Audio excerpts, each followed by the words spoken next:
मुझे याद करो तो मैं तुमको ऊंच पद दूंगा। और पद का साक्षात्कार भी कराते हैं।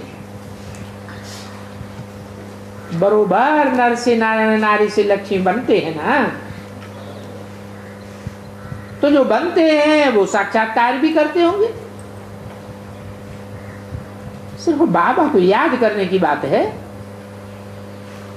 तो घर बैठे खाते पीते बोलते याद करते रहना है तो बहुत सहज।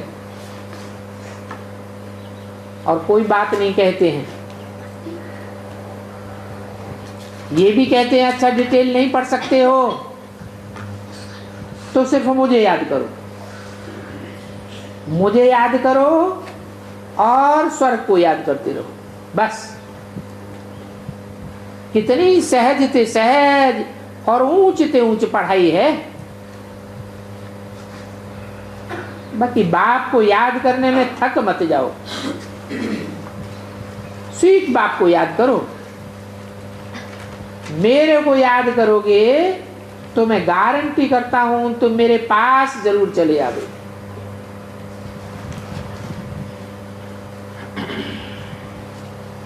मेरे पास चले आओगे उससे फायदा होगा है।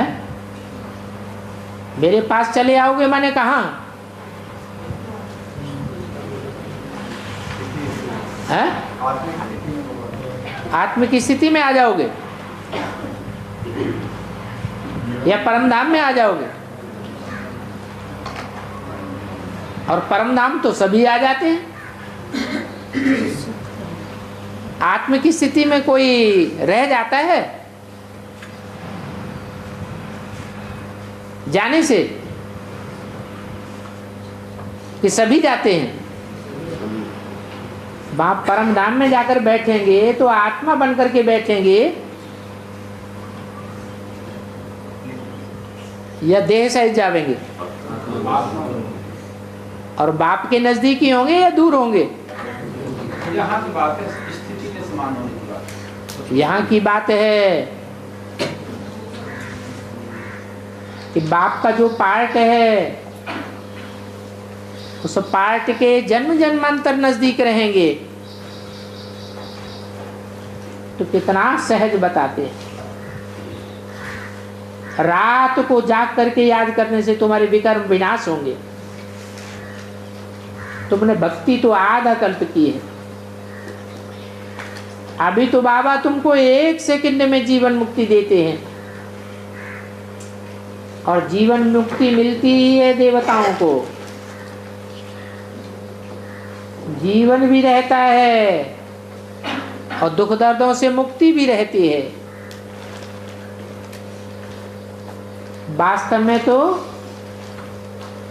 बाप सभी को जीवन से मुक्त कर देते हैं। ये दुख का जीवन है ना। हाँ, कोई को 1 जन्म की जीवन मुक्ति मिलती है और कोई को 21 जन्मों की जीवन मुक्ति मिलती है। बाकी माया से मुक्त तो सभी को कर देते हैं, क्योंकि सभी अपने अपने समय पर पार्ट बजाने आवेंगे।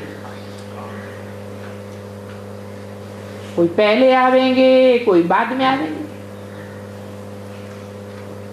जो गोल्डन एज में आवेंगे उनको सभी को जीवन मुक्ति मिलेगी। जीवात्मा माया के बंधन से बिल्कुल मुक्त हो जाती है।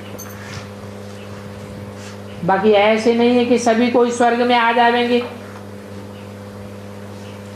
उनको तो फिर अपने अपने समय पर ही आना है। हूबहू ड्रामा रिपीट होगा। अच्छा, ओम शांति।